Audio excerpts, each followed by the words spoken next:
আল্লাহকে ডাকার জন্য আল্লাহ নিজেই আদেশ করেন। আল্লাহ তাআলা বলেন, উদউনি আস্তাজিব লাকুম, পৃথিবীর মানুষ তোমরা আমাকে ডাকো, আমি তোমাদের ডাকে সাড়া দিব।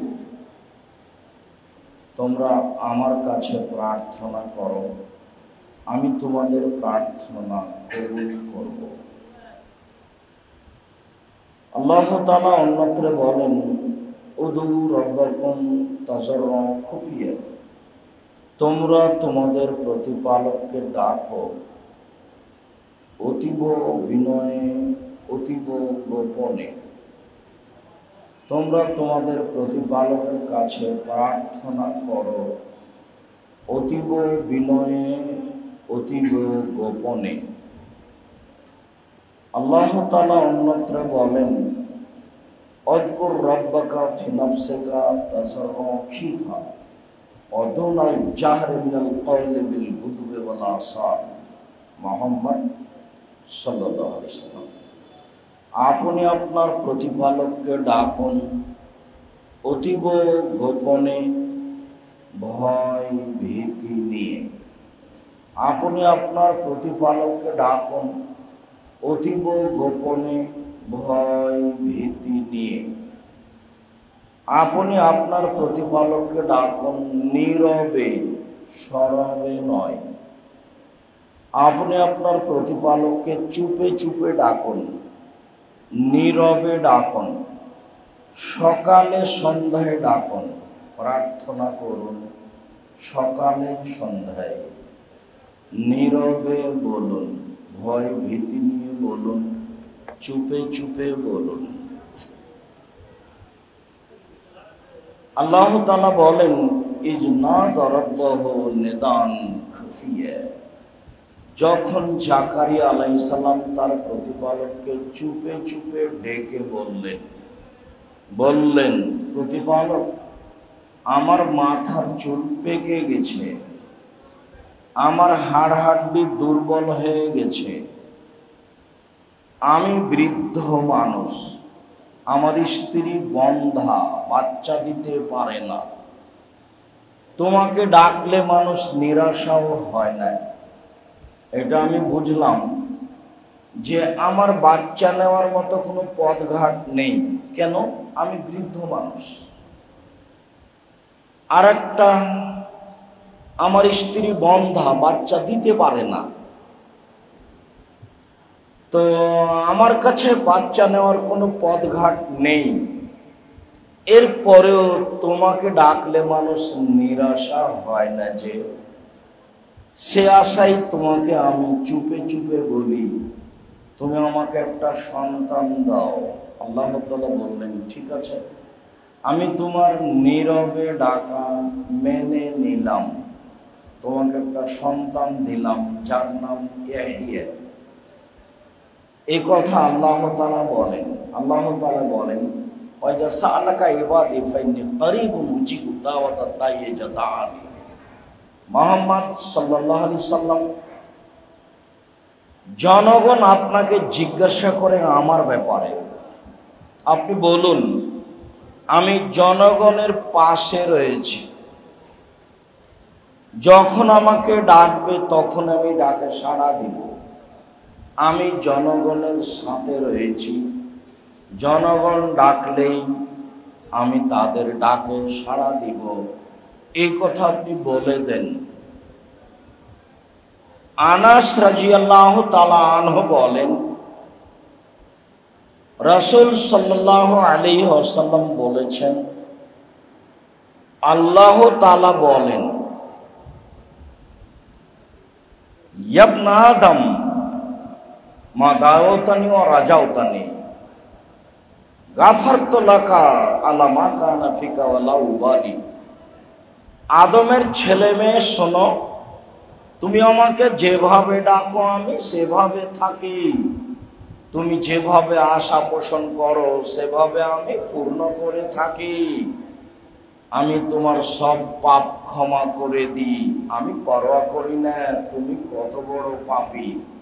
আমি পরোয়া করি না তুমি কত বড় পাপী, আমি পরোয়া করি না তুমি কত বড় পাপী। আদমের ছেলে মেয়ে শোনো, তুমি যেভাবে ডাকো আমি সেভাবে থাকি, তুমি যেভাবে আশা পোষণ করো সেভাবে পূর্ণ করে থাকি। আমি পরোয়া করি না তুমি কত বড় পাপী, আমি তোমার সব পাপ ক্ষমা করে দিই। আমি পরোয়া করি না তুমি কত বড় পাপী। আদমের ছেলে মেয়ে শোনো, তুমি যেভাবে ডাকো আমি সেভাবে থাকি, তুমি যেভাবে আশা পোষণ করো সেভাবে পূর্ণ করে থাকি। আমি তোমার সব পাপ ক্ষমা করে দিই, আমি পরোয়া করি না তুমি কত বড় পাপী। ইবনে আদম লাউ বালাগাত যুনুবুকা আনানাস সামায়ে, আদমের ছেলে মেয়ে শোনো,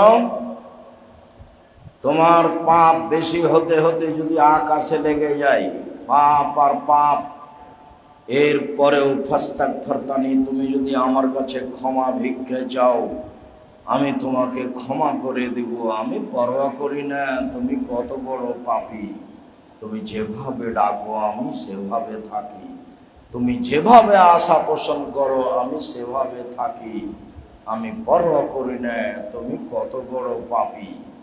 সম্মানিত মসজিদের মুসল্লি, আল্লাহকে ডাকলে আল্লাহ আমার ডাকে, আপনার ডাকে সাড়া দিবেন, এ কথা আল্লাহ তাআলা বলেন। এ কথা মুহাম্মদ সাল্লাল্লাহু আলাইহি ওয়াসাল্লাম বলেন। আবু হুরায়রা রাদিয়াল্লাহু তাআলা আনহু বলেন, রাসূল সাল্লাল্লাহু আলাইহি ওয়াসাল্লাম বলেছেন, লা ইয়াযালু ইসআলু লিনাবদি মা লাম ইয়াতুব ইসমিনা লাকাতিয়াত রাইবনা লাম ইয়াস্তাজিল। আল্লাহ তাআলা মানুষের কথা শুনেন,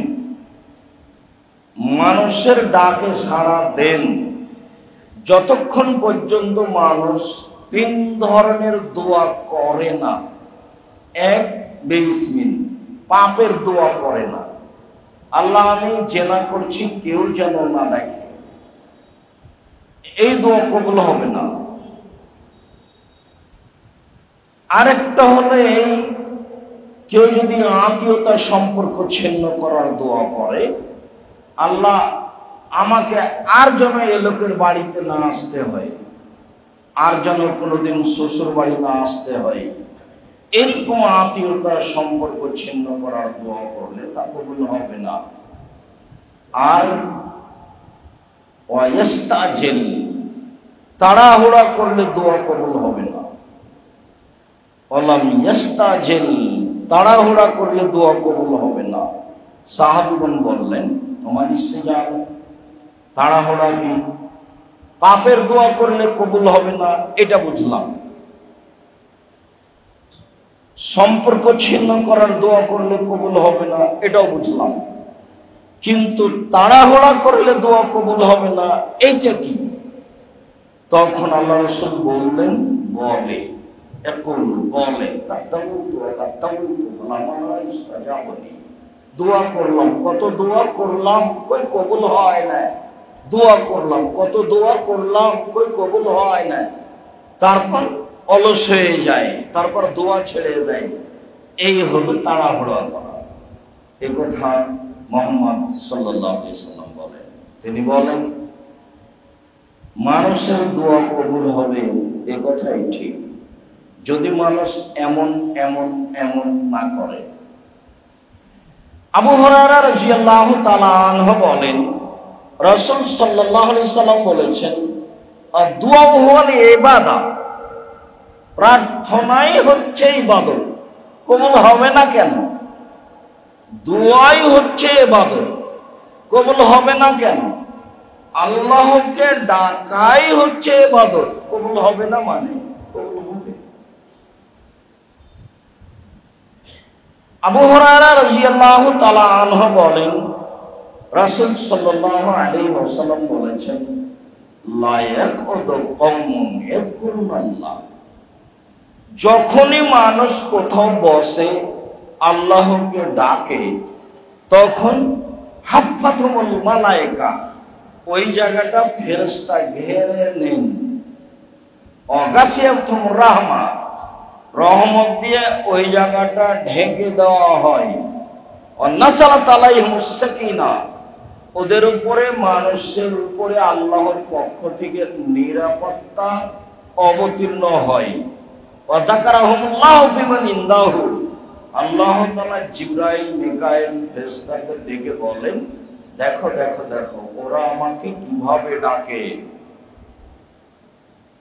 ওদের ডাকে তো আমি সাড়া দেব, এদেরকে তো তোমরা সৃষ্টি করতে নিষেধ করেছিলে, দেখো ওরা কিভাবে ডাকে। আল্লাহকে ডাকলে সেই জায়গাটা ফেরেশতা ঘিরে রাখেন, আল্লাহকে ডাকলে সেই জায়গায় নিরাপত্তা অবতীর্ণ হয়, আল্লাহকে ডাকলে সেই জায়গায় রহমত দিয়ে, দয়া দিয়ে ঘিরে দেওয়া হয়। হাদিস বুখারী মুসলিম, এই কথা রাসূল সাল্লাল্লাহু আলাইহি সাল্লাম বলেন। তাতে বোঝা যায় যে মানুষ প্রার্থনা করলে মানুষের দোয়া কবুল হবে, মানুষ যদি এমন এমন এমন দোয়া না করে। তাড়াহুড়োর কিছু নেই। মুহাম্মদ সাল্লাল্লাহু আলাইহি সাল্লাম অপমানজনক অবস্থায় বেকায়দায় পড়ে দোয়া করেছিলেন, তবুও দোয়া কবুল হয়েছিল 12 বছর পরে।